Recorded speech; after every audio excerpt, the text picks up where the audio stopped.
Meshwari is asking, Acharya ji, it's a question about selfless goals. I've not understood goals yet. The freedom fighters, social workers, humanitarians are all working tirelessly to achieve something. What's my responsibility towards country, people, and religion? For example, our culture and tradition need to be preserved. Is it not good to have a goal beyond one's selfish desires? Kindly help. Thank you.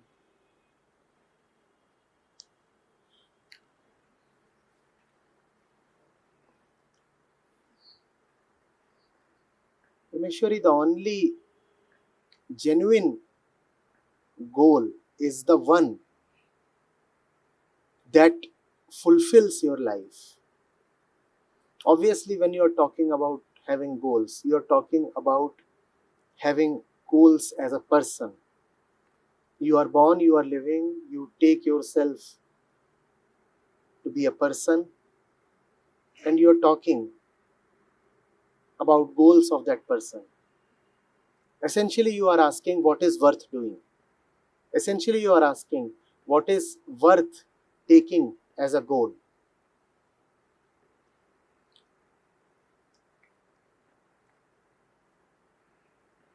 The goal of work has to be aligned, obviously, with the goal of life. You cannot say that in the end you want to reach north, but right now you are traveling south. If the goal of life, just an example, please get the drift. If the goal of life is to reach north, then the goal of every month, every day, every hour has to travel to the north direction. So the goal of work, the goal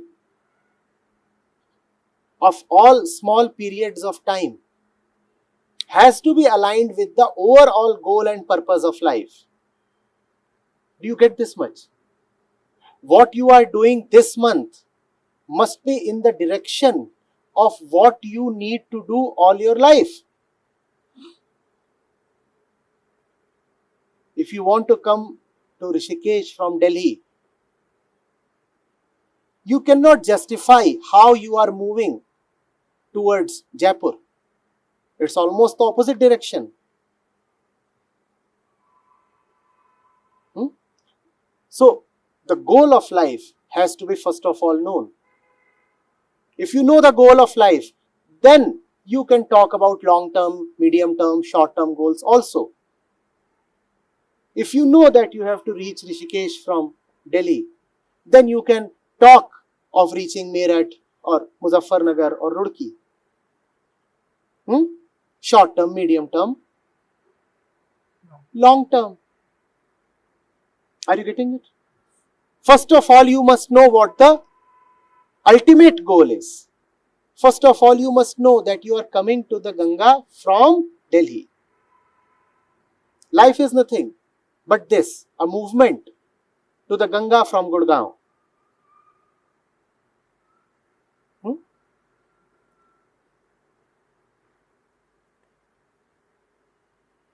You are born in bondage. We are trying to see what the ultimate goal of life must be. So we are trying to see into the condition of the living creature. If I want to ask what must be the goal of life, I must begin with seeing the condition of the living being. Are you getting it? If I can see what is the condition of the living being, then I will be in a position to talk of the goal of life. Yes or no? And what is the condition of the living being, please? He is born in bondage and he continues in bondage. Are we one till this point, all of us? So, the living being is born in bondage and continues in bondage. And through what he calls as his life journey, he only picks up more and more bondage. That's the condition of the Jeev, the living being. So what must be the goal of life then? The goal of life is liberation. There is no other reason why you are born. You are born so that you disappear totally. You are born so that you are freed from recurrent births. You are born into suffering and you want to totally lapse out of the suffering. That is the goal of life, nothing else. Are we one till this point? The goal of life is to not end as that which began the journey. You started your life journey with wails and tears. The goal of life is that when you go, you should go with a smile.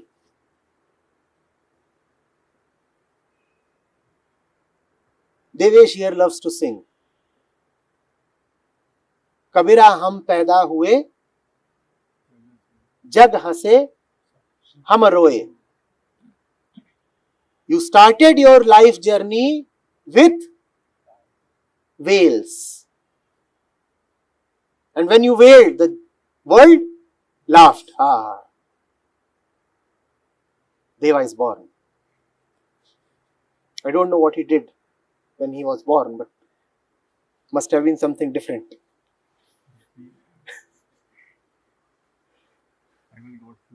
Huh? Oh. For the benefit of everybody's knowledge, Devesh just declared that he got slammed on the butts just after he was born. So that's how the journey begins, with slaps on the butts. Now you know how the journey should end.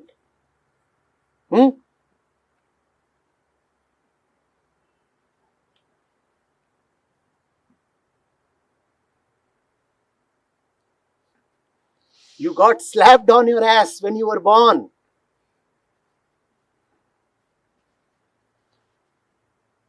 Save your ass. That's spirituality in the common language.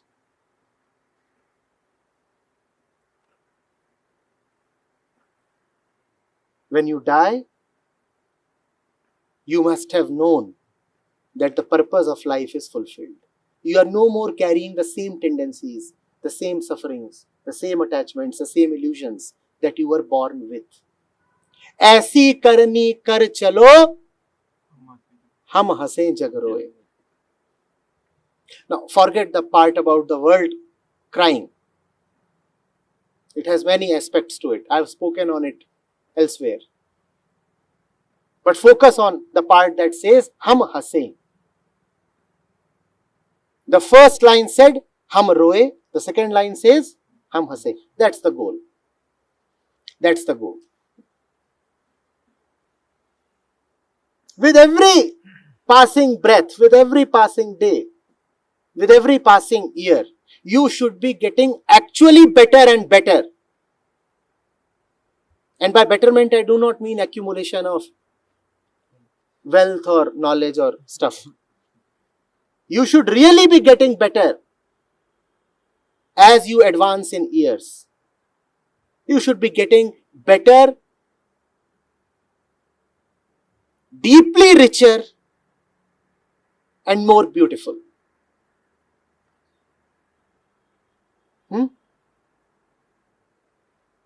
So that when you die, it's not called death, it is called ascension. So that when you die, it is not called mrityu, but brahmalinta. We use that word very casually, don't we? Anybody dies and we say, now he is brahmalin. No, he is not brahmalin. Just his body has decayed. He is still roaming around. He is not Brahmaleen at all.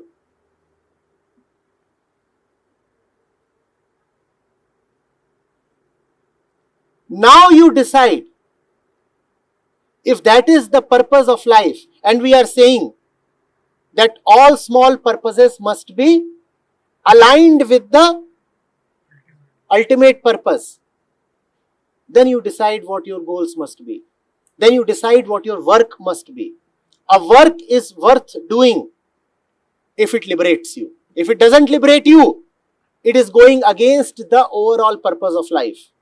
And you will have only more suffering as a punishment.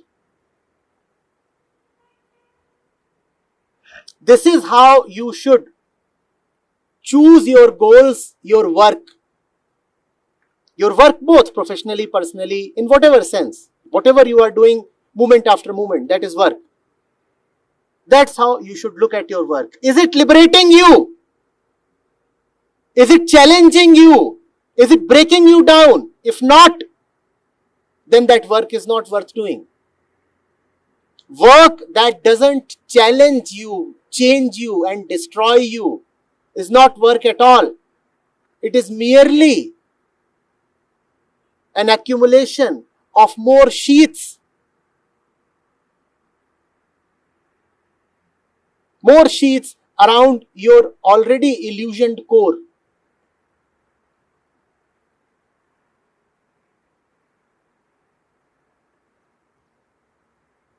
What do you mean by selfless work? Work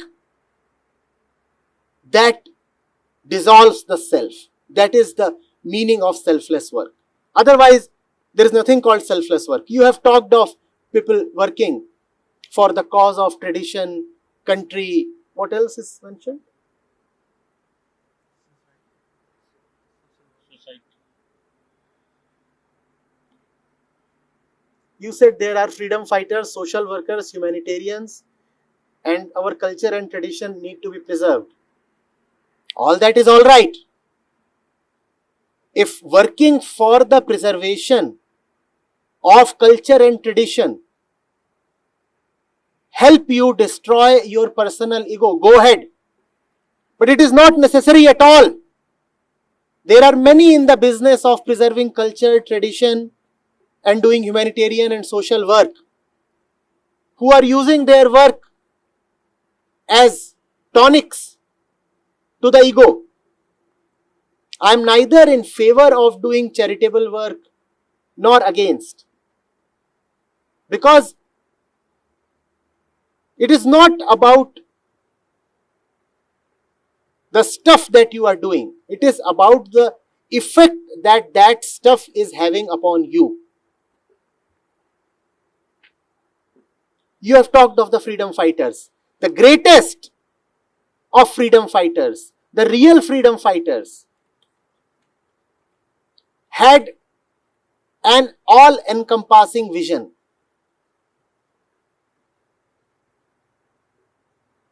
Their vision definitely included the freedom of the political country, but went far beyond that. They wanted freedom for man himself. It was not merely freedom for a political unit. Of course, freedom for the political unit is important. But one doesn't stop at that. Man must be liberated.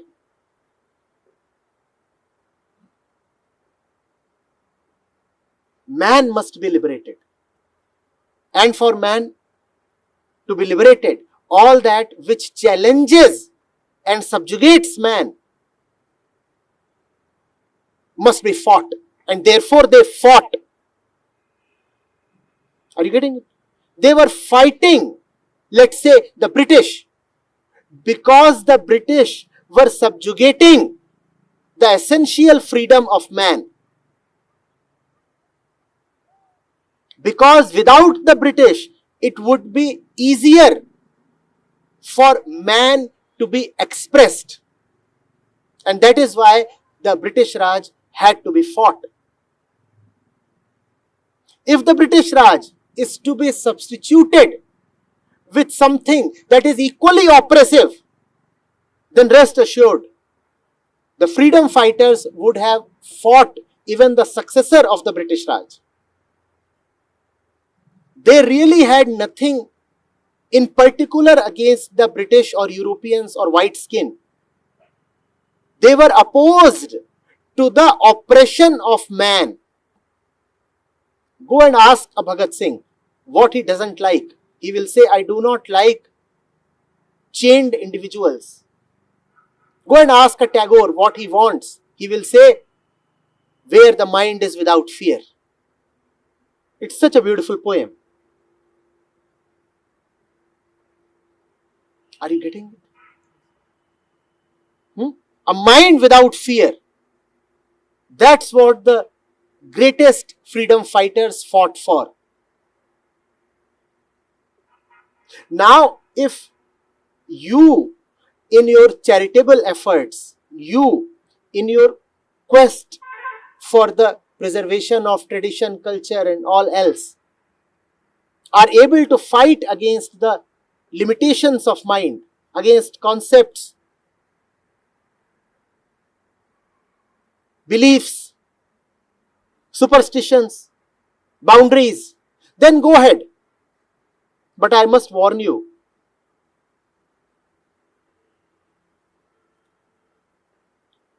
it is very, very possible to use any so-called noble cause to buttress the ego.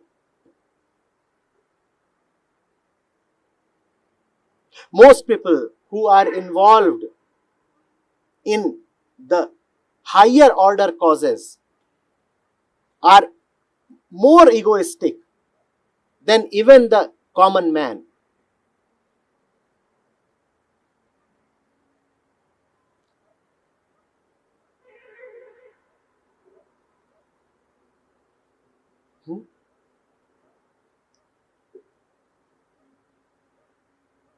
Choose your work with care.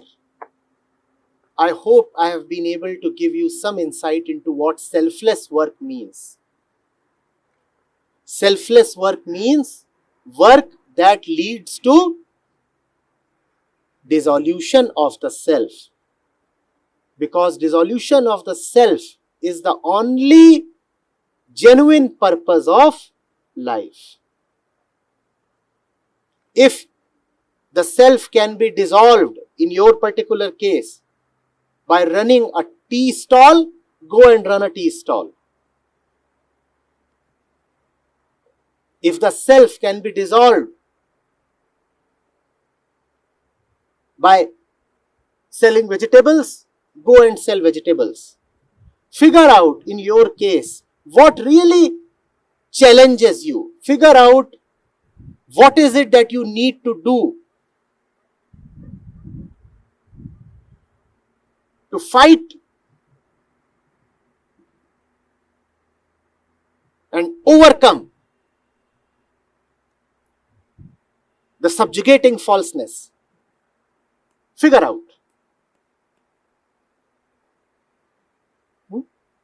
And that's how one should pick up profession, work and goals. It cannot be the same for everyone.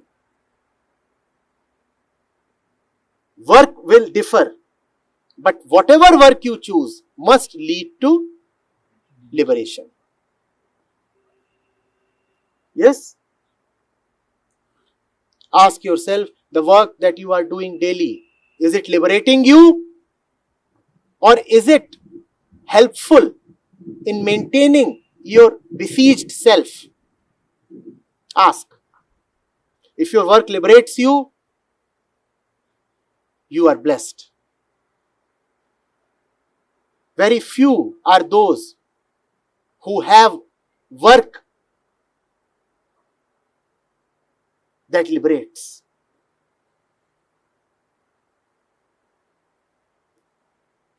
And if your work just pays you and doesn't liberate, then treat money as poison.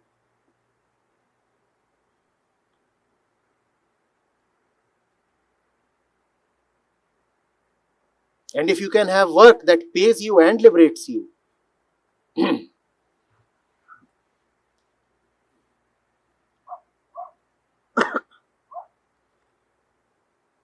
then be cautious. You won't be paid for long.